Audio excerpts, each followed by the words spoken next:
Hello दोस्तों, welcome to sleepy classes. आज हम आपके ओपन मॉक टेस्ट का डिस्कशन करेंगे। संडे को ये टेस्ट हुआ है और ज्योग्राफी के 10 सवालों का आज हम डिस्कशन करेंगे।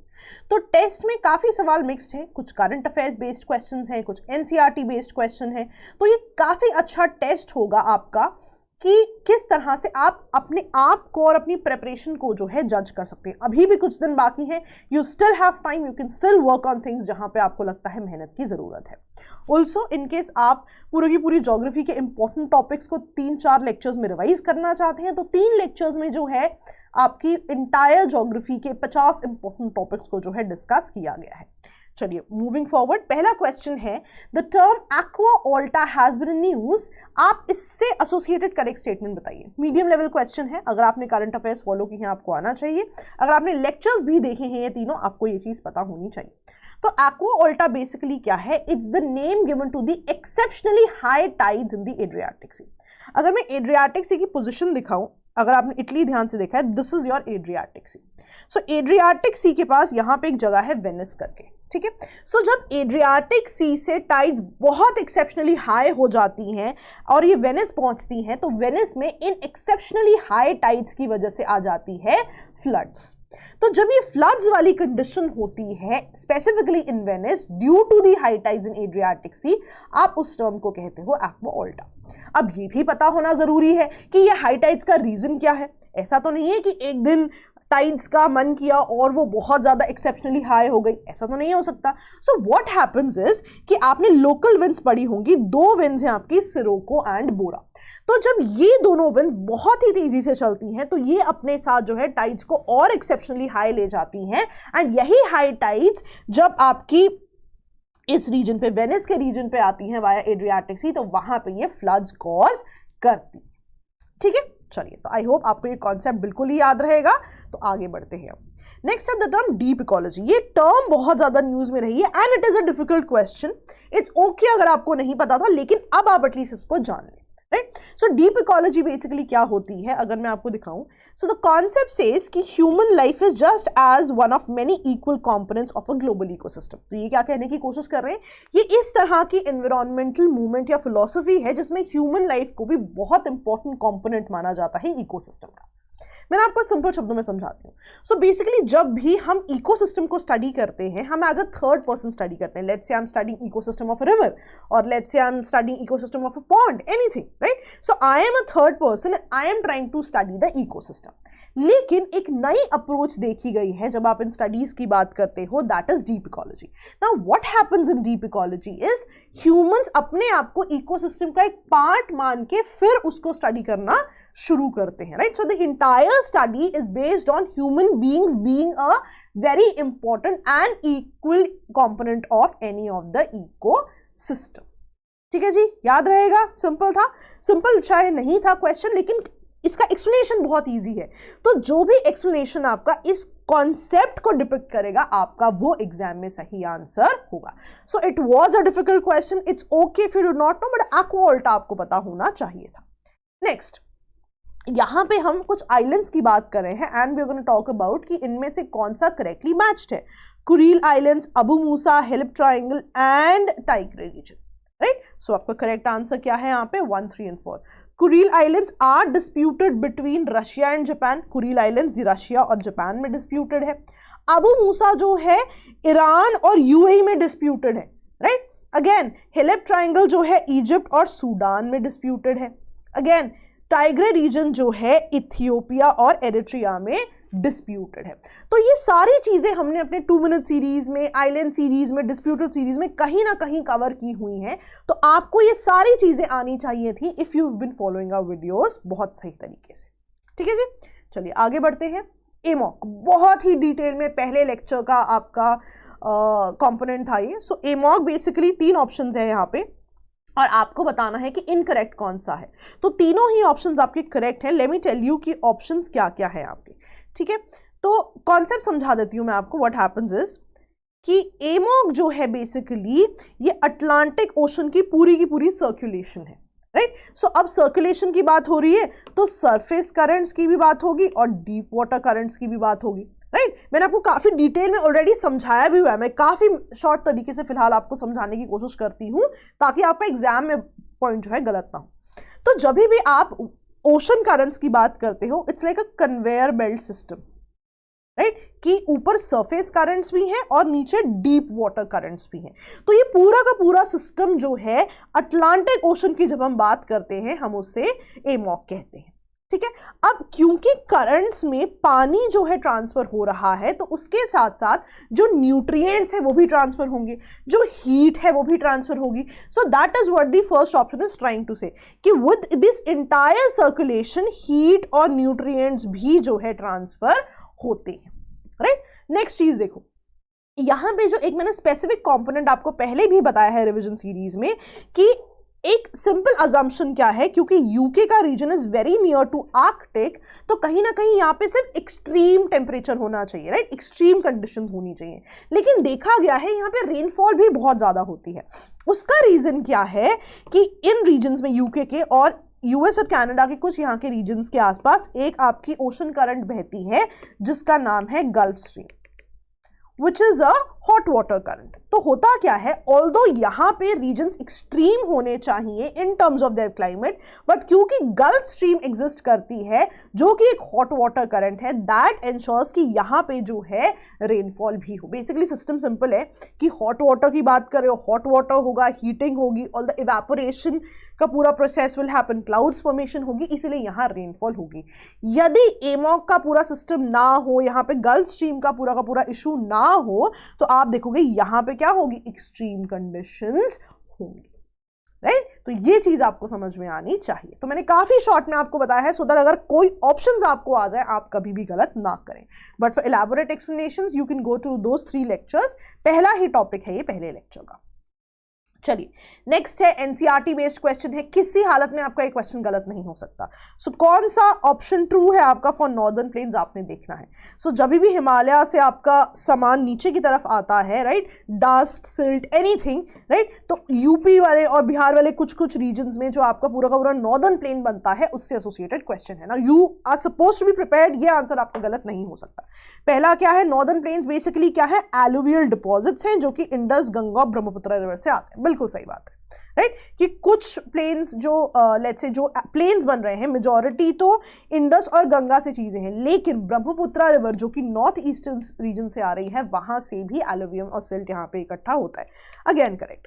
सेकेंड ऑप्शन क्या है, आपको भाबर के बारे में पता है, राइट, आपको तराई के बारे में भी पता है कि भाबर और तराई एक के बाद एक आती है। अगर मैं आपको दिखाऊं तो कुछ इस तरह का स्ट्रक्चर बन सकता है, अगर आपने देखा हिमालय के बाद Bhabar and then Terai, right. तो ये भी आपके ऑप्शंस करेक्ट है, इनमें भी आप गलती नहीं कर सकते हैं ना। तराई रीजन में क्या होता है, so basically what happens is जो भाबर रीजन है बहुत ज्यादा पोरस होता है, so water doesn't stop here, नीचे की तरफ जो है एक्विफर्स में रिस जाता है।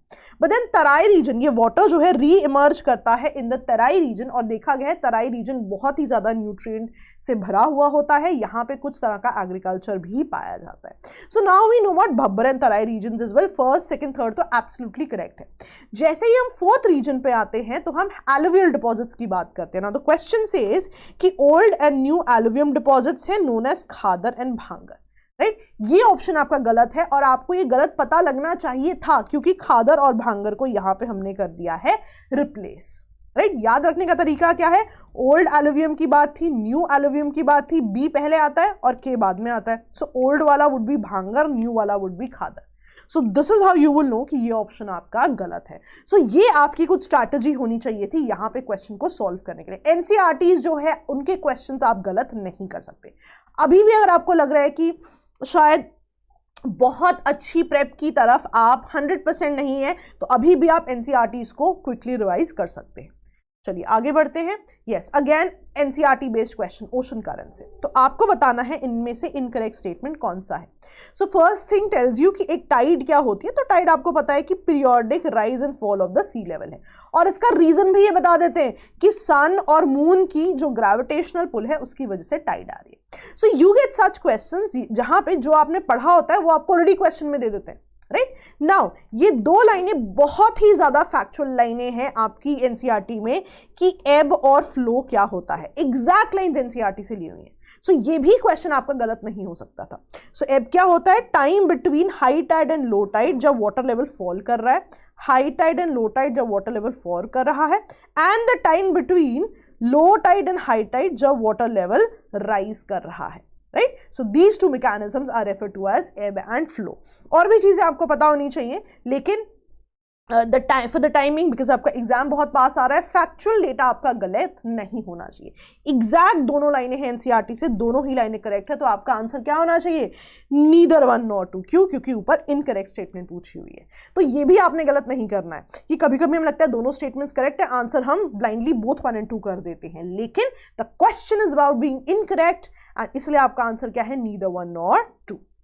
चलिए नेक्स्ट क्वेश्चन पे आते हैं, which of the following are matched correctly. Now this is one of those questions जिनमें काफी पुराना करंट अफेयर्स भी पूछ लेते हैं। For example which of the following are matched correctly पूछा है, they asked about backstop agreement, Catalonia and Indonesia, right. Indonesia में भी बोर्नियो आइलैंड्स। तो ना ध्यान रखना, इंडोनेशिया और बोर्नियो आइलैंड्स न्यूज में क्यों थे, अगर मैं आपको बताऊं, या rather let's discuss the option first. आपका करेक्ट आंसर है 2 and 3 only, Catalonia Spain, Indonesia, Borneo island. Backstop agreement की जब हम बात करते हैं, सो this is between northern island and island. So basically अगर आपको ग्रेट ब्रिटेन और यूके के बीच का डिफरेंस पता है, यहां से आपका आधा क्वेश्चन सॉल्व हो जाना चाहिए। सो स्कॉटलैंड, इंग्लैंड एंड वेल्स, ये तीनों मिला के बनाते हैं आपका ब्रिटेन। जब ब्रिटेन में आप यूनाइट कर देते हो नॉर्दर्न आइलैंड को, तो ये बन जाता है यूनाइटेड किंगडम। ब्रिटेन क्या है, स्कॉटलैंड, इंग्लैंड, वेल्स को मिला के, और जब इसमें आपने यूनाइट कर दिया नॉर्दर्न आइलैंड को, तो ये बन गया यूनाइटेड किंगडम। ना यूके ने रिसेंटली ब्रेग्जिट की बात की थी जब वो यूरोपियन यूनियन से अलग होना चाहते थे, राइट। अब लेट्स अज्यूम कि एक समय पे ये सारा कुछ एक साथ था, right. So technically northern island and Ireland 2 different countries है, राइट। लेकिन क्योंकि ये सारे यूरोपियन यूनियन का पार्ट थे, तो कोई ट्रेड बैरियर्स इस तरह के नहीं थे। नाउ अज्यूम अ कंडीशन कि यूके अलग होना चाहता है फ्रॉम यूरोपियन यूनियन, तो UK is a separate entity, EU would be a separate entity, यानी कि northern island being a part of UK would be a separate entity and Ireland would be a separate entity. तो अब यहाँ पे trade barriers हो ना हो, इसमें दिक्कत आ सकती है। तो ये पूरे इस सिचुएशन से एसोसिएटेड जो है अग्रीमेंट की बात थी, बैकस्टॉप अग्रीमेंट, राइट। तो ये एक थोड़ा पुरानी न्यूज है, लेकिन यू गेट क्वेश्चन जहां पे रीसेंट और पुरानी न्यूज को जो है क्लब कर दिया जाता है। सिमिलरली कैटलोनिया और स्पेन, कैटलोनिया में रेफरेंडम की बहुत ज्यादा बात थी कि ये स्पेन से जो है अलग होना चाहते थे, but yes it was not successful. Again अगर हम देखें कि बहुत रीसेंट जो न्यूज है जो इस एग्जाम के लिए इंपॉर्टेंट है, इज दैट इंडोनेशिया ने अपनी कैपिटल जकार्ता से बदल के बोर्नियो आइलैंड में शिफ्ट कर दी है। सो ये क्लाइमेट चेंज का बहुत ही इंपॉर्टेंट पैराडाइम माना गया है, बिकॉज क्लाइमेट चेंज बहुत ज्यादा है, तो जितनी भी ये आइलैंड कंट्रीज हैं इनको बहुत ही ज्यादा दिक्कत होगी अगर इनका सी लेवल जो है राइज करेगा, राइट। तो देखा गया कि जकार्ता में इश्यूज आ रहे थे बिकॉज सी लेवल राइज कर रहा था, तो इन्होंने अपनी एडमिनिस्ट्रेटिव कैपिटल जकार्ता से जो है चेंज करके और बोर्नियो में कर दी, बोर्नियो के एक पर्टिकुलर रीजन में की है। तो इसीलिए तीनों चीजें न्यूज में थी, आपको तीनों ही चीजें पता होनी चाहिए। That's why they ask you कि थोड़ा सा पुराना करंट अफेयर्स भी पढ़ना जरूरी है, सो दैट आप ये क्वेश्चंस गलत ना करें। चलिए आगे आते हैं। Again very very simple NCERT based question.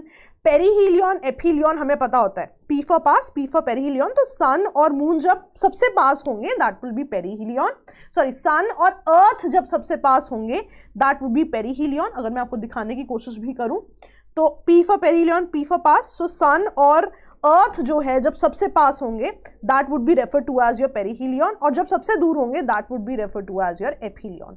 तो आपसे जो है महीना पूछा है कि पेरीहीलियन कब होता है, तो यूजुअली हमें कॉन्सेप्ट पता होता है, हमें डेट्स नहीं पता होती, राइट। तो ये भी कुछ चीजें हैं जो आपको पता होनी चाहिए। So the answer is January.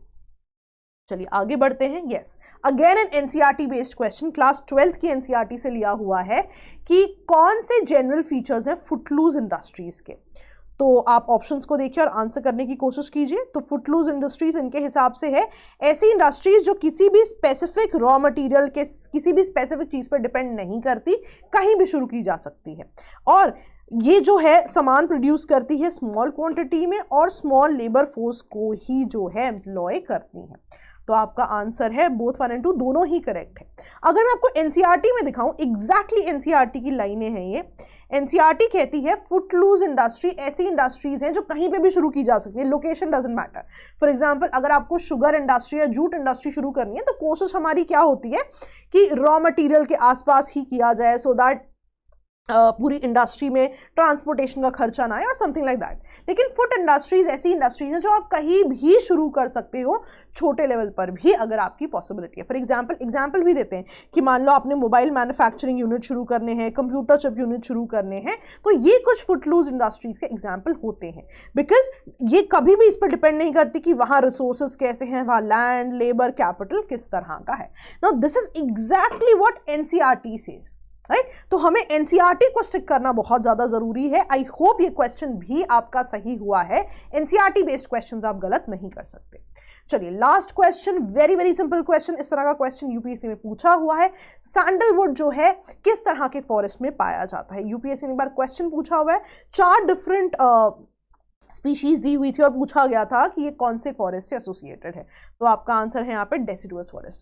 Why I have given sandalwood is, हम गलती यहाँ पे क्या करते हैं कि हम शुरू के ऑप्शंस पढ़ लेते हैं लेकिन हम लास्ट तक पहुंचते ही नहीं है। एंड आई एम श्योर कि आप में से कुछ स्टूडेंट्स ने ये गलती भी की होगी। तो यू स्टिल हैव टाइम, एक बार आप गो थ्रू कर सकते हैं 3-4 घंटे सारी की सारी एनसीईआरटीज और आप देखेंगे कि आपका बहुत अच्छा रिविजन हो जाएगा। इसके अलावा मैं हमेशा ही कहती हूँ you can watch these revision series, बहुत कुछ कंसोलिडेटेड है, tribes, islands, volcanoes, GI tags, projects, protected areas, places and news के तो 4 वीडियोस हैं। तो कोशिश यही है कि जितना हो सके आपके प्रिपरेशन में हम कंट्रीब्यूट कर सकें और यही हमने पूरे साल कोशिश की है। तो ऑल द बेस्ट दोस्तों, do well, revise well, best of luck.